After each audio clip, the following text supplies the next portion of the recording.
Edu info only channel पर आप सभी लोगों का स्वागत है। और आज हम जिस विषय पर चर्चा कर रहे हैं वो है पुराण। वैदिक साहित्य और उत्तर वैदिक साहित्य के अंदर पुराणों का उल्लेख आप बहुधा देखते हैं। तो पुराण के संदर्भ में हम विस्तार से चर्चा करते हैं कि पुराण क्या है, उनका ऐतिहासिक महत्व क्या है, उनका भौगोलिक महत्व क्या है, उनका धार्मिक महत्व क्या है। तो हम टॉपिक को शुरू करते हैं। पुराण। सबसे पहली बात आती है कि पुराण में से 18 के 18 पुराण हम कैसे याद कर सकते हैं। तो 18 के 18 पुराण याद करने का बिल्कुल ही सरल सूत्र है, जिस सूत्र को आप यहाँ पर इस तरह से समझ सकते हैं कि म द्वयम, ब द्वयम, ब्र त्रयम, व चतुष्टयम, व चतुष्टयम। उसके पश्चात अनापलिंग कुष्कानि पुराणानि प्रचक्षते। अब देखिए, इसमें बहुत आसानी से आप इस सूत्र के अंदर पूरे 18 पुराणों को आसानी से समझ सकते हैं। इसमें पहले कहा गया है म द्वयम, यानी म नाम से 2 पुराण शुरू होते हैं, ब द्वयम, भ नाम से 2 पुराण शुरू होते हैं, ब्र से 3 पुराण शुरू होते हैं, व से 4 पुराण शुरू होते हैं। उसके बाद में अग्नि का, ना नारद का, प पद्म का, ली लिंग का, ग गरुड़ का, कु कूर्म का और इसका स्कंद का। इस तरह से 18 पूरे नाम होते हैं। तो देखिए 18 नाम किस तरह से होते हैं। हम सबसे पहले शुरू करते हैं म द्वयम यानी मत्स्य। तो मत्स्य पुराण 1 हो गया। उसके बाद में दूसरा है म और एक और म है, तो वो हो गया मार्कंडेय पुराण। ठीक है। उसके बाद में भ द्वयम, भ द्वयम का मतलब भ से 2 है, तो तीसरा हम यहाँ पर लेंगे भविष्य पुराण, भविष्य पुराण। और चौथा हमारा हो जाएगा यहाँ पर भागवत पुराण, भागवत पुराण। उसके बाद में ब्रह्मत्रयम, ब्रत्रयम यानी ब्र से 3 है, तो 3 कौन से हैं। 5वां हो गया ब्रह्मांड पुराण। उसके बाद में छठा हो जाएगा ब्रह्म वैवर्त पुराण, ब्रह्म वैवर्त पुराण। उसके बाद में 7वां जो है वो ब्रह्म पुराण। तो इस तरह से ब्र के 3 जो अक्षर होते हैं वो भी हो गए। व चतुष्टयम, व चतुष्टयम का मतलब है व से 4 जो होते हैं, तो 8वां हो गया वराह पुराण, 9वां हो गया वामन पुराण और 10वां हो गया विष्णु पुराण। उसके बाद में 11वां हो गया वायु पुराण, जिसको शिव पुराण भी बोलते हैं। तो वायु को शिव भी बोलते हैं। व चतुष्टयम, व के 4 हो गए, 1 2 3 4। उसके बाद में ये देखिए सूत्र अनापलिंग, तो अ से हो गया 12वां हो गया अग्नि पुराण, ना से हो गया 13वां नारद पुराण और प से हो गया 14वां पद्म पुराण, द में म मिलके पद्म पुराण हो गया। और उसके बाद में लिंग पुराण, लिंग पुराण हो गया। और ग से हो गया 16वां गरुड़ पुराण और कु से हो गया 17वां कूर्म पुराण, कूर्म पुराण। और उसके बाद में अंतिम 18वां पुराण हो गया स्कंद पुराण। तो इस तरह से 18 पुराण पूरे इस सूत्र से आपके समक्ष स्पष्ट होते हैं कि 18 पुराण कौन से हैं। अगर आप इस सूत्र का स्मरण कर लेते हैं तो 18 पुराण आपके लिए बहुत ही सरल हो जाते हैं। उसके बाद हम आगे बढ़ते हैं, बात करते हैं कि इनको महापुराण कहा जाता है। इन 18 को महापुराण के नाम से मतलब जाना जाता है। इसके बाद में 18 उपपुराण भी है, यानी इन महापुराणों के उपपुराण भी है। और गरुड़ पुराण में इसका उल्लेख मिलता है। कहाँ पर? गरुड़ पुराण। तो गरुड़ पुराण के अंदर इसके महापुराणों के उपपुराण इसका प्रमाण मिलता है। ये भी आप ध्यान रखें, उपपुराणों में और महापुराणों में भी थोड़ा थोड़ा संशय कभी कभी आता है कि इसकी जगह ये नहीं, ये पुराण है, लेकिन उपपुराणों में तो काफ़ी संशय है। इसलिए उपपुराण जानने के दृष्टिकोण से इतने महत्वपूर्ण नहीं है जितना कि ये सभी महापुराण जानने के दृष्टिकोण से बड़े महत्वपूर्ण हैं। एक विद्वान हुए हैं जीव गोस्वामी। जीव गोस्वामी, जीव गोस्वामी ने ये कहा है कि पुराणों की रचना की आवश्यकता क्यों पड़ी।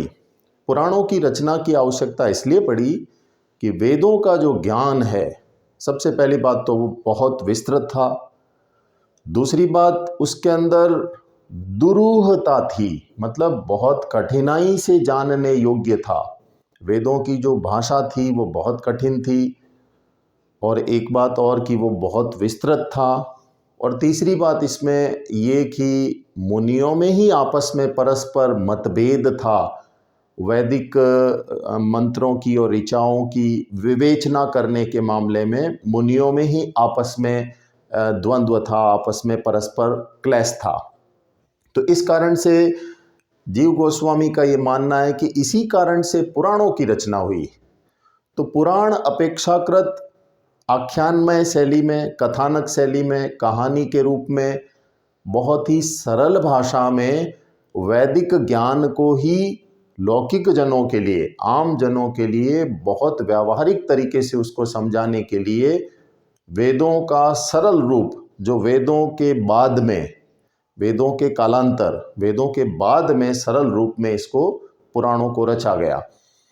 पुराण निश्चित तौर पर लौकिक जनों के लिए, आम लोगों के लिए समझने के लिए बहुत उपयोगी थे, क्योंकि इनकी जो भाषा थी वो बहुत ही सरल, बहुत ही सहज, और उसके अंदर जो कथानक और कहानियाँ आते हैं वो सभी उसको बहुत अधिक रोचक बना देते हैं। इस कारण से पुराण आम जनों के लिए ग्राह्य है, जबकि वेद अत्यधिक दुरूह है, क्योंकि वो केवल विद्वत जनों के लिए, जो ब्राह्मण वर्ग, अति प्रतिष्ठित ब्राह्मण वर्ग था, वो ही इन वेदों को अच्छी तरह से उसमें अवगाहन कर सकता था। आम जनों के लिए पुराण उस सनातन रूप को समझने के लिए उपयोगी हैं। तो ये तो बात हो गई कि पुराण क्यों रचे गए। अब हम बात करते हैं थोड़ी कि पुराणों की रचना का काल कौन कौन सा रहा, मतलब कब रचे गए। तो पुराणों की रचना काल के संदर्भ में कोई एक मत नहीं है। ऐसा माना जाता है कि 700 ईस्वी पूर्व से लेकर हम मान सकते हैं गुप्त काल का समापन लगभग 550 ईस्वी के आसपास हुआ। तो हम ये मानते हैं कि इस काल के दरमियान, इस काल के दौरान पुराणों की रचना हुई।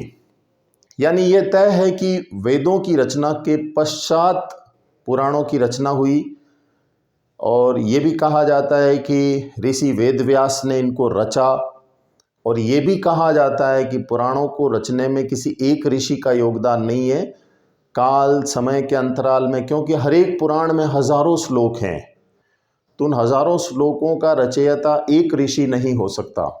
तो ऐसा माना गया है कि अलग अलग काल में इनकी रचना अलग अलग ऋषियों ने की, और ये भी तय है कि गुप्त काल तक ये विकसित होते रहे किसी न किसी रूप में। गुप्त काल के बाद में पुराणों की कोई रचना का ऐसा उदाहरण इतिहास में नहीं मिलता, लेकिन गुप्त काल तक, गुप्त काल में ऐसे उदाहरण मिलते हैं कि निश्चित तौर पर थोड़ा बहुत उसमें और परिष्करण किया गया होगा, उसके अंदर और अधिक सुधार किया गया होगा, ऐसा माना जाता है। फिर हम बात करते हैं कि ऐसे कौन से प्रमाण मिलते हैं। तो 625 ईस्वी का जो दौर था, सम्राट हर्षवर्धन का जो काल था, बाणभट्ट ने अपना हर्षचरित और कादंबरी, ये 2 ग्रंथ लिखे, हर्षचरित और कादंबरी। ये बाणभट्ट के 2 ग्रंथ हैं। इन दोनों के अंदर पुराणों का उल्लेख आता है। तो निश्चित तौर पर हम ये कह सकते हैं कि बाणभट्ट ने जब इनका उल्लेख किया, इसके अलावा कुमारिल भट्ट और शंकराचार्य, कुमारिल भट्ट और शंकराचार्य,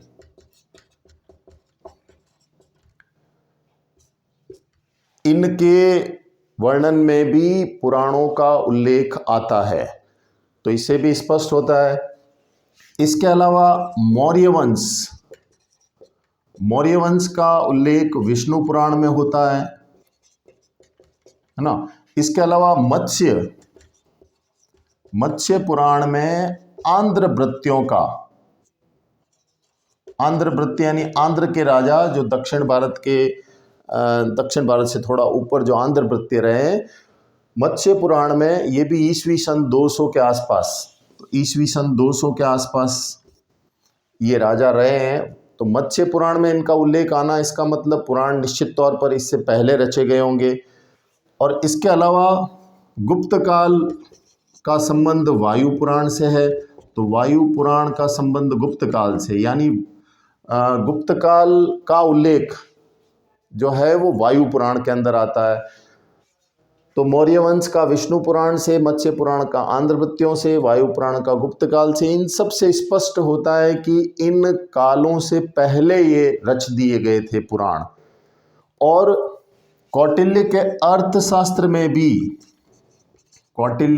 अर्थशास्त्र में आप सभी जानते हैं कि कौटिल्य मौर्य वंश में रहे, चाणक्य, तो चाणक्य ने जो अपनी प्रसिद्ध पुस्तक लिखी अर्थशास्त्र, उस अर्थशास्त्र में भी इसका उल्लेख पुराणों का मिलता है। तो इस बात से और अधिक स्पष्ट हो जाता है कि निश्चित तौर पर पुराणों की जो रचना रही है।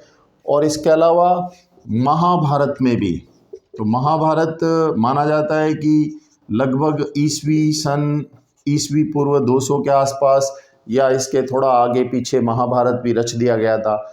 तो महाभारत के जो कई ऐसे उपाख्यान है, महाभारत के ऐसे कई वृत्तांत है, ऐसी कहानियां हैं जो पहले से ही पुराण में प्रचलन में है।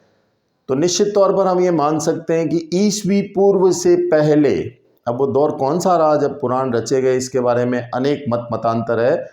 इसलिए हम ये मानते हैं, क्योंकि एक अथर्व संहिता ग्रंथ वो हैं जो कि वेदों के तुरंत पश्चात आरण्यक, ब्राह्मण और उपनिषद, उससे भी पहले संहिताएं रची गई थी वेदों के ऊपर। तो अथर्व संहिता में भी एक जगह पर उल्लेख आता है, अथर्व संहिता मतलब अथर्व वेद के ऊपर जो लिखी गई संहिता है। हर वेद की अपनी एक संहिता थी, संहिता के बाद में ब्राह्मण, आरण्यक, उपनिषद, वेदांग, ये सभी रचे गए थे, स्मृति ग्रंथ इत्यादि, सूत्र ग्रंथ। तो और गौतम व आपस्तंभ के धर्म सूत्रों में, ये धर्म सूत्र थे, इन धर्म सूत्रों के अंदर भी पुराणों का उल्लेख आता है।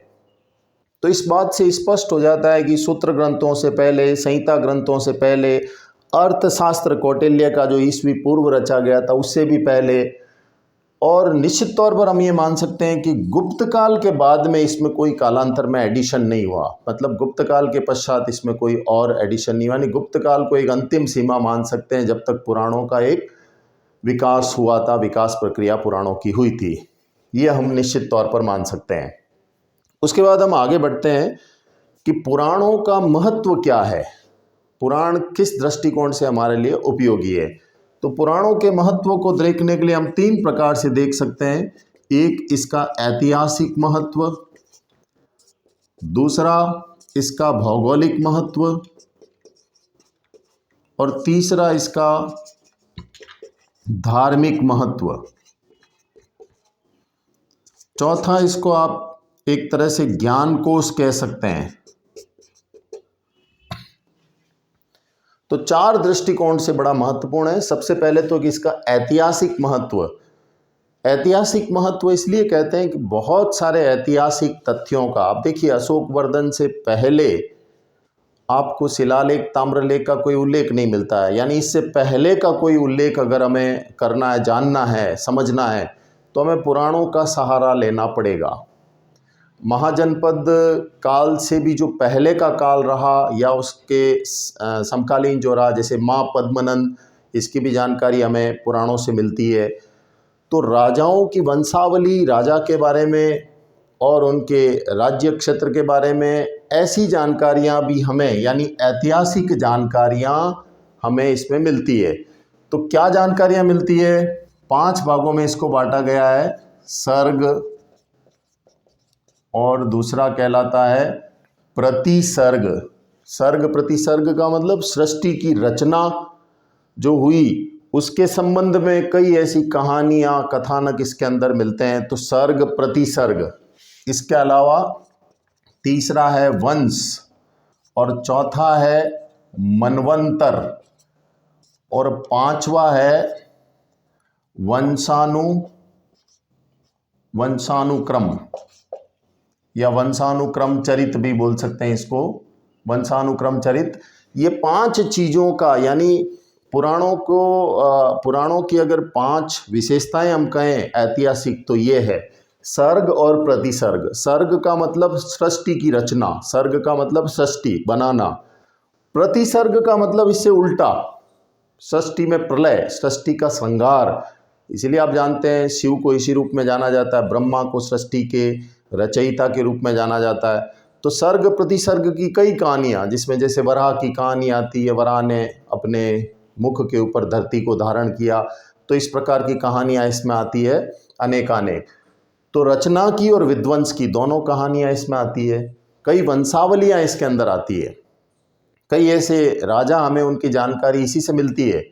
जैसे हमें पता चलता है कि भाई 2 जन्मेजय राजा हुए थे, राजा जन्मेजय नाम के 2 राजा हुए थे, परीक्षित नाम के 2 राजा हुए थे, और इसी तरह से भीमसेन नाम के 3 राजा हुए थे।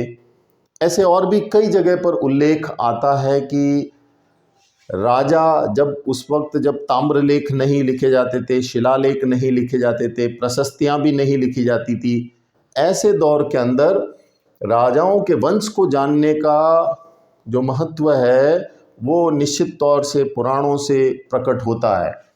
और उसके बाद में मनवंतर का मतलब जो कालक्रम में जितनी भी घटना हुई, एक कालक्रम से दूसरे कालखंड तक जो पूरा इतिहास फैला हुआ है, मनवंतर में जो इतिहास फैला हुआ है, उस मनवंतर को हम इससे जानते हैं। फिर वंशानुक्रम चरित, जो सूत हुआ करते थे राजाओं का विभिन्न तरीके से, कालांतर में जिनको भाट कहा जाता था, वो राजाओं की प्रसिद्धि में बहुत कुछ लिखते करते थे, उनका भी उल्लेख इसके अंदर मिलता है। तो कई प्रकार के कथानक, चरित्र की कहानियाँ, रोचक कहानियाँ, वो सब इन पुराणों के अंदर आपको देखने को मिलती है, इसलिए इसका ऐतिहासिक महत्व है।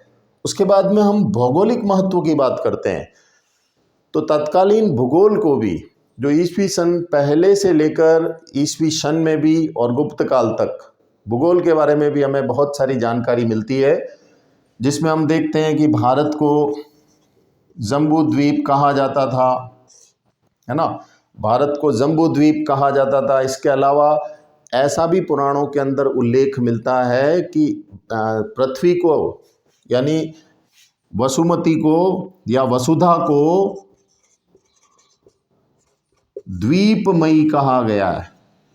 द्वीपमयी का मतलब है कि पुराणों में ही लोगों को मालूम था कि इस धरती के बहुत सारे समुद्र हैं, यानी महाद्वीप है, उसके चारों तरफ समुद्र हैं, जिसमें क्षीर सागर, मधु सागर, इस तरह के कुछ नाम आते हैं। क्षीर सागर, मधु सागर, ये नामों से पता चलता है कि उस वक्त लोगों को भूगोल का ज्ञान था।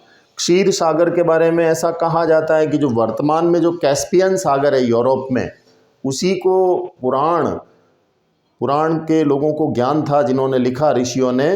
तो क्षीर सागर, इसको फारसी में भी क्षीरवा बोलते हैं। क्षीरवा यानी जो क्षीर से भरा हुआ है, कैस्पियन सागर जो यूरोप में है, तो उसको क्षीर सागर पुराणों में कहा है। तो निश्चित तौर पर इसका महत्व बनता है कि उस समय में क्षीर सागर कहना, इसका मतलब जो महाद्वीप है उसके आसपास के फैले हुए समुद्रों के बारे में। हमारा ये जो जम्बू द्वीप है ये भी समुद्रों से घिरा हुआ है ना, क्षीरोदधी और क्षीर सागर ऐसे कुछ नाम आते हैं। उससे हमें स्पष्ट होता है कि उस वक्त उनको समुद्रों का ज्ञान, और ऐसा कहा जाता है कि वर्तमान में जो मैक्सिको और अमेरिका है, जहाँ माया सिविलाइजेशन और उसका विस्तार हुआ था, उस मेक्सिको और अमेरिका के बारे में पुराणों में प्रत्यक्ष अप्रत्यक्ष रूप से उल्लेख आता है कि उसको पाताल लोक बोलते थे। पाताल लोक का मतलब वो लोग जो बहुत सुदूर समुद्र पार करके, शायद समुद्र की गोलाइयों में नीचे उतर करके हमें वहाँ पर, तो वहाँ पर असुरों का वास और इस तरह की संकल्पना। तो निश्चित तौर पर भूगोल बहुत ही अपने उन्नत स्वरूप में उस काल में था, जब लोग इतनी संकल्पनाएं रखते थे, इन शब्दों से पता चलता है। तो इसका भौगोलिक महत्व भी है। इसके अलावा जहाँ तक इसके धार्मिक महत्व की बात है, तो हम ये मानते हैं कि मोटे तौर पर इसके अंदर ब्रह्मा, विष्णु, महेश, गणेश और सूर्य, इनकी उपासना, इन 5 देवताओं की उपासना बहुतायत आपको देखने को मिलेगी पुराणों के अंदर। और इसके अलावा ईश्वर के अलग अलग जो अवतार है, शुरुआत में 24 अवतारों की बात की गई थी, कालांतर में ही 10 अवतार गिना दिए गए। यानी ईश्वर के जब जब भी धर्म की हानि होती है, तब वो असुरों का संहार करने के लिए अवतार लेते हैं, जन्म लेते हैं। इस तरह की कथाएं हम गीता में भी पढ़ते हैं, उससे पहले भी महाभारत काल में, उससे पहले हम देखें पुराणों में भी इस तरह की कथाएं आती है। तो ईश्वर के 24 अवतार बताए गए थे अलग अलग। कालांतर में वराह, कूर्म, इस तरह के जो इत्यादि 10 अवतार ही प्रमुख रूप से हमें उपलब्ध होते हैं, मिलते हैं। तो लेकिन धार्मिक महत्व भी निश्चित तौर पर है। और ये कहा जाता है कि वेदों के अंदर शैली भेद हो सकता है कि उन्होंने अपनी शैली में लिखा, पुराणों को अपनी शैली में लिखा गया, लेकिन वस्तु भेद नहीं है। वस्तु भेद नहीं है मतलब मूलतः सनातन धर्म के जो तत्व वेदों में पाए गए, पुराणों में भी वैसे के वैसे पाए गए। तो शैली भेद आप कहा जा सकता है, उनको कठिन भाषा में लिखा गया, पुराणों को सरल और कथानक शैली में, आख्यानक शैली में, लौकिक भाषा में, आम आदमी समझ सके उस भाषा में लिखा गया, लेकिन वस्तु भेद नहीं है। मतलब हिंदू धर्म के सबसे प्रामाणिक ग्रंथों के रूप में आप वेदों को लेते हैं, तो पुराणों को भी आप नकार नहीं सकते। पुराणों का महत्व भी, 18 पुराणों का महत्व भी बराबर बराबर बना रहता है। तो इस प्रकार से ये समस्त पुराणों की जानकारी आपके समक्ष आज मैंने दी। एजो इन्फो ओनली चैनल पर बहुत सारी जानकारियाँ, जिसमें इतिहास से संबंधित, राजनीति विज्ञान से संबंधित, संस्कृत साहित्य से संबंधित, हिंदी साहित्य से संबंधित, अंग्रेजी साहित्य से संबंधित और बहुत सारी बीएड, एमएड, डीएलएड कोर्स से संबंधित जानकारियाँ आपको नियमित रूप से मिलती रहेगी। बहुत बहुत धन्यवाद।